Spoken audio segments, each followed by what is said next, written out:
Assalamualaikum warahmatullahi wabarakatuh. Salam sejahtera bagi kita semua. Semoga sehat selalu. Terima kasih kepada dosen pembimbing Bu Jamilah Ainina Sution yang terhormat dan teman-teman yang saya banggakan. Izinkan saya, Fadil Azhari, selaku Ketua dari kelompok 7 Dasar-Dasar BK untuk membuka presentasi kelompok kami dengan topik miskonsepsi dalam bimbingan dan konseling. Sebelum itu, saya akan memperkenalkan anggota dari kelompok 7 yang terdiri dari Fadil Azhari saya sendiri, Nita Fitriani, Rahma Devira, Sabila Mauliza, dan Saratul Najma Munira. Untuk presentasi kali ini, kita akan dipandu oleh Saratul selaku moderator. Untuk Saratul, kami persilahkan. Assalamualaikum warahmatullahi wabarakatuh. Saya Saratul Najma Munira sebagai moderator pertama pada presentasi kelompok 7 kali ini. Nah, sebelum kita memasuki pada pemaparan materi, terlebih dahulu saya akan menjelaskan tentang latar belakang kenapa materi ini perlu dipahami oleh para audien dan perlu materi ini kita bahas seperti itu. Nah, seperti yang kita ketahui, bimbingan dan konseling ini merupakan suatu layanan yang diberikan oleh konselor atau guru BK kepada konselinya agar konseli mampu menyelesaikan masalah-masalah hidupnya dan mampu untuk mengembangkan potensi yang ia miliki. Oleh karena itu, bimbingan dan konseling ini memiliki peranan yang sangat penting di dalam pelaksanaan bimbingan dan konseling itu di sekolah, di mana hal ini diperlukan untuk terwujudnya peserta didik yang kreatif, produktif, dan mandiri. Maka dari itu, dengan adanya pemahaman yang benar dan pelaksanaan yang tepat, kegiatan bimbingan dan konseling di sekolah akan menciptakan dampak yang positif sehingga para guru pembimbing atau konselor itu hendaknya memahami betul dalam menafsirkan arti bimbingan dan konseling di sekolah supaya pelaksanaannya tidak menyimpang dari tujuan bimbingan konseling itu sendiri. Akan tetapi apabila kita melihat realitanya saat ini, sering terjadi kesalahpahaman terhadap pelayanan bimbingan dan konseling di sekolah, di mana pemahaman yang salah tersebut biasanya disebut dengan miskonsepsi. Nah, miskonsepsi ini akan berakibat pada pelaksanaan bimbingan dan konseling di sekolah itu tidak berjalan secara efektif dan tidak sesuai seperti hakikat bimbingan dan konseling itu sendiri. Oleh karena itu, kita perlu memahami materi ini untuk mengetahui apa saja penyebab-penyebabnya dan bagaimana nantinya kita. Nah, adapun tujuan membahas materi miskonsepsi ini yaitu yang pertama untuk mengetahui apakah pemahaman serta pelaksanaan bimbingan dan konseling di sekolah sudah dilakukan dengan benar, dan yang kedua yaitu untuk mencari solusi atau pemecahan agar pelaksanaan bimbingan dan konseling dapat berjalan dengan benar sesuai dengan konsep-konsep BK dan tidak lagi terjadi miskonsepsi di dalam pelayanan bimbingan konseling itu sendiri. Nah, demikian latar belakang serta tujuan pembahasan materi miskonsepsi ini. Selanjutnya, pemaparan materi tentang pengertian miskonsepsi akan dipaparkan oleh presentator pertama yaitu Fadil Azhari, dan materi tentang miskonsepsi yang sering ditemui akan disampaikan oleh Sabila Mauliza selaku presentator kedua, dan materi tentang faktor lahirnya miskonsepsi di dalam bimbingan dan konseling akan disampaikan oleh Nita Fitriani dan Rahma Devira. Untuk materi cara mengatasi miskonsepsi akan disampaikan oleh presentator kelima yaitu Saratul Najma Munira. Baiklah, langsung saja kita dengarkan pemaparan materi oleh presentator pertama tentang pengertian miskonsepsi. Kepada Fadil Azhari dipersilahkan. Baik, saya akan menjelaskan tentang pengertian miskonsepsi dalam bimbingan dan konseling. Sebelum itu, kita perlu mengetahui apa itu arti dari miskonsepsi. Miskonsepsi adalah cara pandang yang salah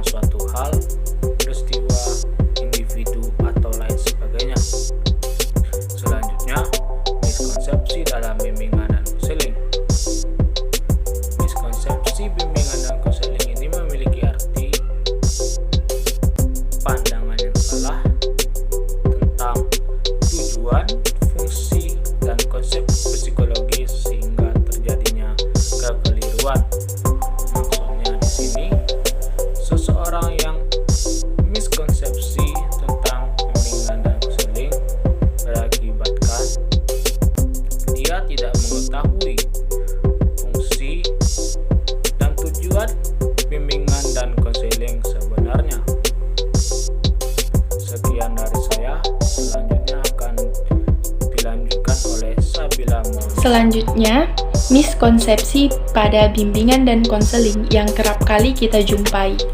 Yang pertama, bimbingan konseling disamakan dengan pendidikan dan dipisahkan dengan pendidikan. Maksudnya, ada sebuah pandangan yang berpandangan bahwa bimbingan konseling sama saja dengan pendidikan.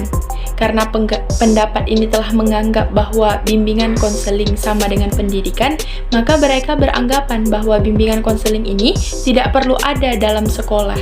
Bukankah sekolah telah menyelenggarakan pendidikan? Jadi, dengan sendirinya bimbingan konseling ini telah masuk ke dalam penyelenggaraan pendidikan di sekolah. Padahal hal ini tentu salah. Pemahaman seperti ini tentu salah, padahal sejatinya bimbingan dan konseling dengan pendidikan yang ada di sekolah merupakan suatu hal yang terpisah namun saling berhubung. Poin yang kedua, guru bimbingan konseling atau konselor dianggap sebagai polisi sekolah. Maksud polisi di sekolah adalah guru bimbingan konseling ini memiliki pandangan yang negatif. Mereka dianggap sebagai seseorang yang harus memberikan keamanan, harus memberantas siswa-siswa yang nakal, harus memberantas siswa-siswa yang memiliki kesalahan, dan menjalankan tata tertib. Padahal sebenarnya guru bimbingan dan konseling itu adalah membimbing, mengajak, dan mengarahkan siswa secara perlahan melalui layanan bimbingannya, melalui layanan konseling yang diberikan. Kemudian ada poin yang ketiga, di mana guru bimbingan konseling semata-mata hanya pemberi nasihat. Bimbingan konseling hanya menangani masalah tertentu dan bimbingan konseling hanya bekerja sendiri. Padahal yang sebenarnya terjadi adalah bimbingan konseling tidak hanya semata-mata memberi nasihat, mereka juga membantu konselinya dalam menghadapi masalah, membantu memberi jalan keluar terhadap konselinya. Kemudian bimbingan konseling juga tidak hanya menangani masalah tertentu, mereka menangani masalah-masalah yang diceritakan kliennya terhadap dirinya. Kemudian, bimbingan konseling juga tidak dapat bekerja sendiri. Mengapa hal tersebut dapat dikatakan demikian?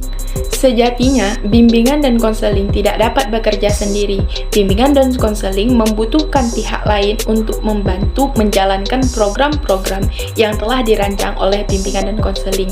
Contohnya seperti pihak sekolah.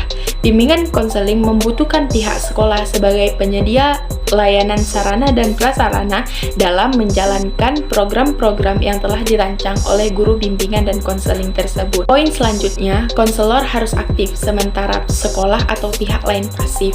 Nah, hal tersebut adalah miskonsepsi yang sering kita jumpai. Padahal yang sebenarnya terjadi adalah konselor dan pihak lain ataupun pihak sekolah harus saling aktif, di mana antara kegiatan satu dengan yang lainnya harus saling berhubungan agar bimbingan konseling dapat terjalan dengan baik dan benar. Kemudian, poin selanjutnya, bimbingan konseling dapat dilakukan oleh siapa saja. Hal tersebut merupakan suatu pandangan yang salah, karena bimbingan dan konseling hanya dapat dilakukan oleh orang-orang tertentu di mana orang tersebut telah memiliki pengetahuan yang cukup mengenai bimbingan dan konseling. Poin selanjutnya, bimbingan konseling hanya dibatasi untuk siswa tertentu saja. Padahal dapat kita pahami bahwa bimbingan konseling bukan hanya untuk siswa yang bermasalah ataupun untuk siswa tertentu. Akan tetapi, bimbingan konseling adalah sebuah layanan yang melayani seluruh siswa dan setiap siswa berhak untuk mendapatkan kesempatan layanan tersebut. Poin selanjutnya, bimbingan dan konseling melayani orang sakit dan orang yang tidak normal. Padahal, teman-teman, dapat kita pahami bahwa sasaran dari bimbingan dan konseling adalah hanya untuk orang-orang yang normal yang mengalami masalah. Melalui bantuan yang diberikan oleh konselor, mereka diharapkan dapat terbebas dari masalah yang dihadapinya. Nah, poin selanjutnya, pelayanan bimbingan dan konseling berpusat pada keluhan pertama saja. Pada umumnya, usaha pemberian bantuan memang diawali dari gejala pertama, ditemukan masalah ataupun keluhan yang diceritakan konseli kepada konselornya. Namun seringkali justru konselor mengejar dan mendalami masalah tersebut dan memberikan jalan keluar terbaik kepada konselinya. Nah, hal itu adalah beberapa poin tentang miskonsepsi yang sering sekali kita jumpai dalam bimbingan dan konseling. Nah, selanjutnya saya akan membahas tentang faktor lahirnya miskonsepsi dalam bimbingan dan konseling. Nah, perlu diketahui bahwa adanya kesalahpahaman terhadap bimbingan dan konseling ini menjadikan anggapan yang keliru, sehingga mengakibatkan penyelenggaraan program dan kegiatan bimbingan dan konseling kurang berjalan dengan optimal. Oleh karena itu, kesalahpahaman atau miskonsepsi ini harus segera diatasi. Nah, kesalahpahaman dalam bimbingan dan konseling ini terjadi karena beberapa faktor, di antaranya yang pertama yaitu faktor intrinsik atau faktor internal, yaitu suatu faktor yang berasal dari dalam diri individu mengenai suatu hal yang salah atau tidak sesuai. Faktor ini sangat mempengaruhi perkembangan kognitif seseorang, khususnya para peserta didik di sekolah. Misalnya ada seorang siswa yang memiliki masalah pada prakonsepsi, sehingga muncul pemikiran asosiatif karena penggunaan atau penafsiran konsep yang tidak akurat dan akan berdampak pada citra bimbingan dan konseling. Yang kedua, faktor eksternal, yaitu faktor yang didapatkan dari luar diri individu yang mempengaruhinya. Misalnya seperti pengajar atau guru pembimbing yang tidak menguasai suatu profesi yang ditekuninya, sehingga dalam bekerja ia tidak terampil sebagai seorang pendidik yang profesional. Selain itu, para guru pembimbing ini tidak memberikan ruang kepada para siswanya untuk mengungkapkan gagasan atau ide-ide, sehingga relasi guru dengan siswa berjalan kurang baik. Karena guru pembimbing ini belum memahami dan menguasai bahan yang akan diajarkan oleh para peserta didiknya, maka terjadilah miskonsepsi terhadap bimbingan dan konseling. Yang ketiga, faktor buku teks. Miskonsepsi itu lahir karena banyaknya buku yang memuat penjelasan-penjelasan yang salah, terutama dalam proses pembelajaran, seperti bahasa yang digunakan dalam buku itu terlalu tinggi untuk siswa, sehingga konsep yang didapat dalam buku itu salah diartikan serta sulit untuk dipahami oleh para siswa. Nah, yang keempat, faktor konteks, yaitu konteks hidup yang sering dijadikan sebagai penyebab lahirnya miskonsepsi. Seperti bisa dilihat dari pengalaman siswa, bahasa sehari-hari yang digunakan, teman-teman diskusi yang berbeda keyakinan atau agama, serta tidak sefrekuensi dan berbeda pandangan. Itu juga dapat melahirkan miskonsepsi. Selain itu, dalam hal penyampaian atau penjelasan yang didapat dari orang tua, guru pembimbing, maupun orang lain yang keliru, sehingga lahirlah miskonsepsi atau kesalahpahaman tersebut. Oleh karena itu, pada dasarnya kesalahpahaman atau miskonsepsi ini terjadi karena kurangnya informasi dan pengetahuan serta kurangnya pemahaman para peserta didik maupun guru pembimbing tentang adanya bimbingan dan konseling, khususnya di sekolah. Maka dari itu, miskonsepsi atau kesalahpahaman ini harus segera kita atasi bersama. Saya Rahma Devira. Di sini saya akan menjelaskan tentang faktor penyebab miskonsepsi di dalam bimbingan dan konseling.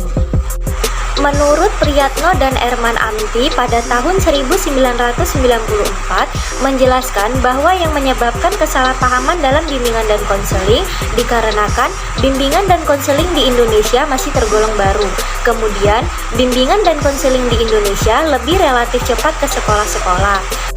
Lalu latar belakang pendidikan guru yang mengampu di bidang bimbingan dan konseling tidak berlatar belakangkan dari bimbingan konseling sendiri. Kemudian, belum ada kesepakatan tentang penyuluhan dan konseling. Selanjutnya, Syamsurijal dan Juntika Nurisan pada tahun 2006 menjelaskan bahwa citra dalam bimbingan dan konseling semakin diperburuk dikarenakan masih banyaknya guru pembimbing dan kinerja yang tidak profesional, seperti kurangnya memahami konsep-konsep, menyusun program, menerapkan teknik-teknik dalam bimbingan dan konseling. Kemudian, kurangnya kemampuan dalam berkolaborasi dengan pemimpin sekolah atau guru-guru mata pelajaran. Lalu, dalam penampilan pribadi, yaitu mereka dinilai masih kurang dalam kepercayaan diri, kurang ramah, kurang dalam kekreatifan, kurang kooperatif dan kolaboratif. Selanjutnya, Syamsu Yusuf dan Juntika Nurisan pada tahun 2006 menjelaskan bahwa citra dalam bimbingan dan konseling semakin diperburuk dikarenakan masih banyaknya guru pembimbing dan kinerja yang tidak profesional dalam memahami konsep, menyusun program, dan menerapkan teknik-teknik bimbingan konseling. Jadi, dari beberapa pendapat para ahli tadi, dapat dijelaskan bahwa faktor penyebab kesalahpahaman atau miskonsepsi terhadap bimbingan konseling adalah: yang pertama, bimbingan dan konseling masih tergolong baru di Indonesia dan merupakan barang impor, sehingga pemahaman tentang bimbingan dan konseling itu sendiri masih belum maksimal. Yang kedua, belum adanya kesepakatan penyebutan istilah penyuluhan dan konseling. Jadi, masih banyak orang yang menyebut istilah bimbingan dan konseling dengan bimbingan penyuluhan atau yang biasa disebut dengan BP. Dengan demikian, dapat menjadikan penafsiran yang keliru terhadap makna bimbingan dan konseling yang sebenarnya. Yang ketiga, penyebaran bimbingan dan konseling relatif cepat ke sekolah-sekolah. Penyebaran bimbingan dan konseling di sekolah yang sangat cepat menjadikan bimbingan konseling masih kurang maksimal dikarenakan belum adanya kesepakatan penyebutan istilah penyuluhan dan konseling. Dan hal ini dapat mengakibatkan pemaknaan atau penafsiran yang keliru dalam bimbingan konseling. Yang keempat, latar belakang pendidikan guru yang mengampu pada bidang bimbingan konseling tidak berlatar belakangkan dari bimbingan konseling itu sendiri. Jadi, latar belakang pendidikan merupakan hal yang paling penting dalam mengajar. Jika guru bimbingan konseling yang bukan berasal dari bimbingan konseling, maka kurang mengerti dan memahami bimbingan konseling yang sebenarnya, dapat berakibat memberikan pelayanan bimbingan konseling yang tidak optimal. Yang kelima, literatur bimbingan konseling masih sangat kurang. Literatur yang mengkaji tentang bimbingan konseling masih terlalu sedikit, sehingga dalam menguasai teori dan praktek, bimbingan konseling masih belum maksimal.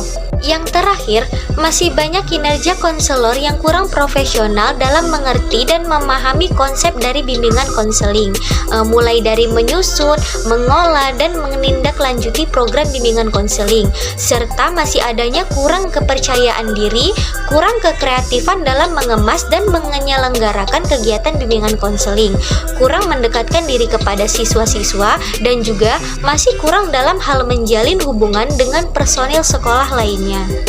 Kesalahpahaman terhadap bimbingan dan konseling ini mengakibatkan program serta pelayanan bimbingan dan konseling tidak dapat dijalankan secara optimal dan tidak dapat berjalan secara efektif. Oleh karena itu, hal ini perlu kita atasi dan kita harus mengubah persepsi-persepsi yang salah terhadap bimbingan dan konseling agar penerapannya dapat dilakukan secara baik dan secara benar. Oleh karena itu, ada beberapa cara untuk mencegah miskonsepsi yang terjadi di dalam bimbingan dan konseling.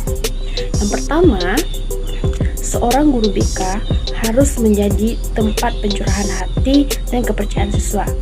Nah, di mana guru BK di sini harus bersikap lebih ramah dan bersikap terbuka terhadap siapapun yang datang kepadanya, baik itu menyampaikan keluh kesahnya maupun dalam hal menentukan keputusan.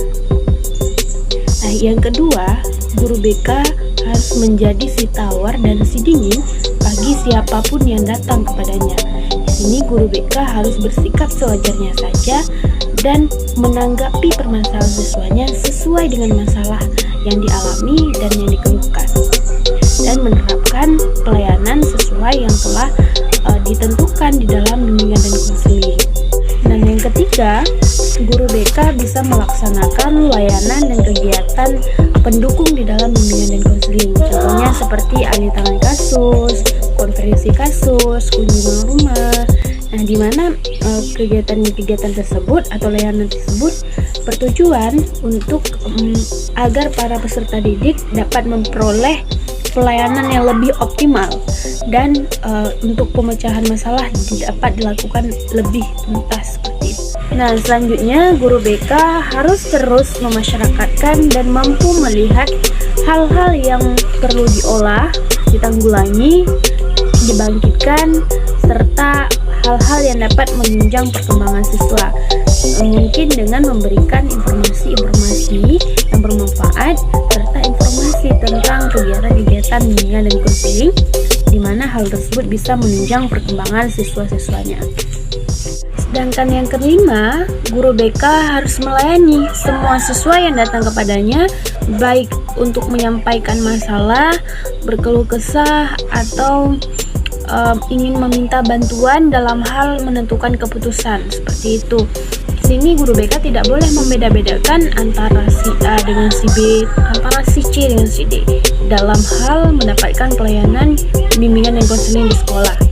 Dan di sini guru BK membantu para siswa-siswanya dalam hal menyelesaikan permasalahan yang dialami oleh siswa tersebut sesuai dengan permasalahan dan sesuai dengan pribadi siswa, serta harus berdasarkan dengan tujuan yang ingin dicapai dan sesuai dengan hakikat-hakikat layanan bimbingan dan konseling itu sendiri.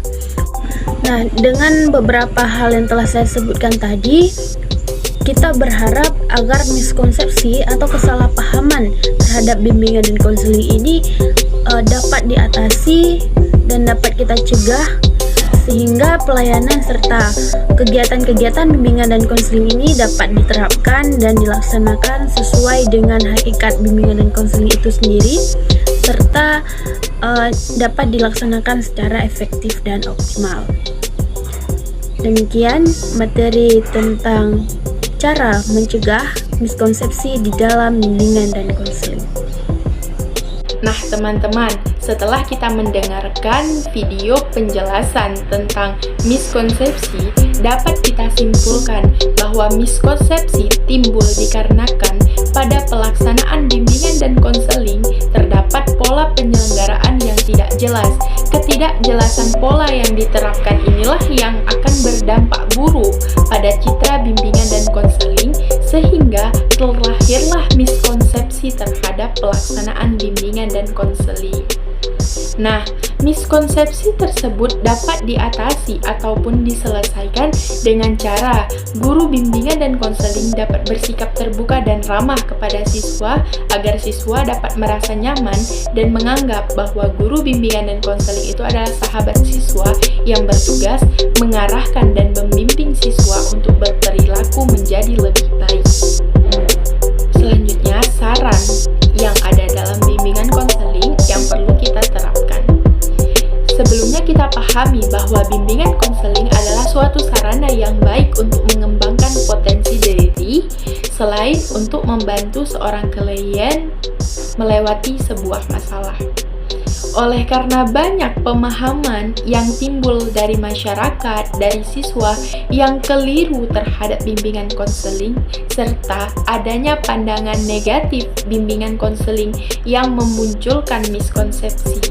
Oleh karena itu, saran kami, guru bimbingan konseling serta pihak-pihak lain seperti pihak sekolah sangat dibutuhkan dalam penyelarasan pemahaman agar miskonsepsi dapat dihilangkan secara perlahan. Dan harapan kami ke depannya agar para audiens tidak beranggapan dan berpandangan negatif terhadap bimbingan konseling, karena kalian pasti telah menyimak video sebelumnya mengenai pemaparan dan penjelasan terhadap bimbingan dan konseling.